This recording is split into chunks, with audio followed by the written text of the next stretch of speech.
প্রতিটা শহরের নিজস্ব একটা বৈশিষ্ট্য থাকে। হতে পারে সেটা ঐতিহাসিক, হতে পারে বিনোদনের সম্ভার, আর সংস্কৃতি বলতে উঠে আসে ধর্মীয় পীঠস্থানগুলি।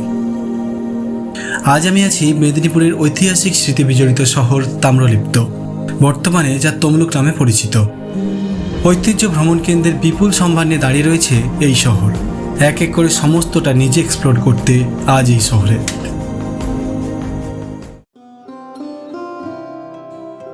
আমার এই মেদিনীপুর ঘুরে দেখার প্রথম সারিতে ছিল 51 সতীপীঠের এক অন্যতম সতীপীঠ মা বর্গভীমা মন্দির। মায়ের আশীর্বাদে এই ভ্রমণ পর্ব শুরু করা, তাই সর্বপ্রথম মাকে দর্শন।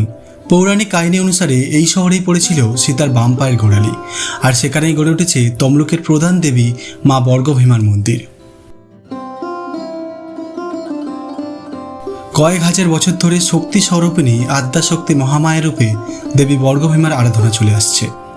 অতীতের প্রায় সবকিছু ধ্বংসের মুখে চলে গেলেও স্বমহিমায় আজও মাথা উঁচু করে দাঁড়িয়ে এই সুবিশাল মন্দির। অতীতে এই তল্লাটে কোনো শক্তি পুজোর চল ছিল না। পরবর্তী সময়ে এই জেলায় শক্তি পুজোর চল শুরু হয়। এখনও সমস্ত শক্তি পুজো শুরু করার অনুমতি নিতে হয় দেবী বর্গভীমার কাছ থেকে। ওড়িশি স্থাপত্যের আদলে বর্গভীমা মায়ের মন্দির তৈরি।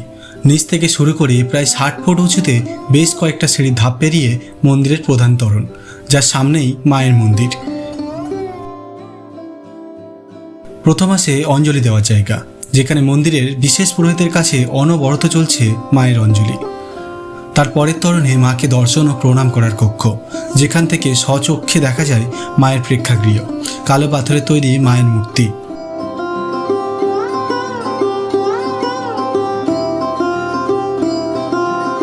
প্রধান মন্দিরের ডান হাতে পড়ে ভোগ বিতরণের জায়গা, আর ঠিক তার বাম পাশে রয়েছে সেই চাঁপা ফুলের গাছ, যেখানে ভক্তরা তাদের মনের আর্জি জানান মায়ের কাছে।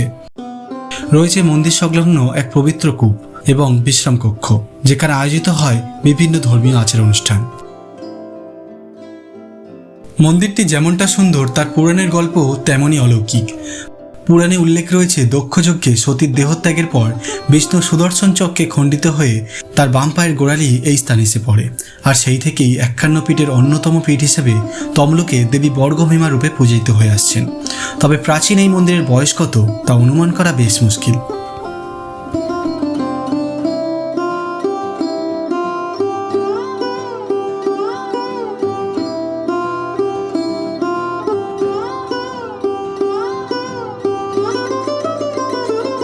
মহাভারতে উল্লেখিত তথ্য থেকে জানা যায় তমলুকের ময়ূরবংশীয় তাম্রধ্বজ রাজাই নাকি এই মন্দিরের প্রতিষ্ঠাতা।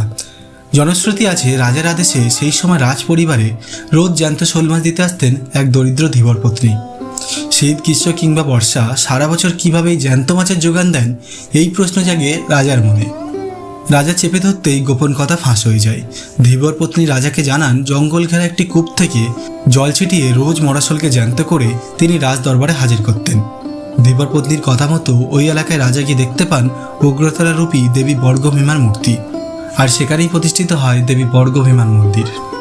সেই থেকে আজও অন্নভোগে নানা ব্যঞ্জনের পাশাপাশি এখনও রোজ মাকে নিবেদন করা হয় শোল মাছের ঝোল। ভক্তরাও মাকে মিষ্টি ভোগের পাশাপাশি মনোবাঞ্ছা পূরণে তাল, ওল, কচু এবং শোল মাছ নিয়ে মন্দিরে হাজির হন। প্রতিদিন প্রায় 1000 মানুষ মন্দিরে ভোগ গ্রহণ করেন। কালী পূজা কিংবা বছরের আর বাকি বিশেষ দিনগুলিতে মন্দিরের ভিড় থাকে লক্ষণীয়। মা বর্গভীমাকে তমলুক শহরের রানীমা বললে বোধহয় খুব একটা ভুল হবে না। আসলে ধর্ম, অর্থ, কাম ও মোক্ষ এই 4টি বর্গ দান করেন বলেই মায়ের নাম দেবী বর্গভীমা। তমলুক শহরের প্রতিটা মানুষ ভক্তি শ্রদ্ধার সাথে আজও মায়ের আরাধনা করে চলেছে। কালী পূজার দিন রাজবেশে মাকে সাজিয়ে মহা ধুমধামে পুজো হয়। শুধু তমলুক নয়, রাজ্যের বিভিন্ন প্রান্ত থেকে মানুষ এই মন্দিরে আসেন। বলেছিলাম না, প্রতিটা শহরের নিজের একটা গল্প আছে। কিছুটা আমাদের জানা আর কিছুটা খুঁজে নিতে হয়, তাই এই শহরগুলিকে ঘুরে দেখতেই হয়। দেখা হচ্ছে আবার, সঙ্গে থাকবেন, ভালো থাকবেন।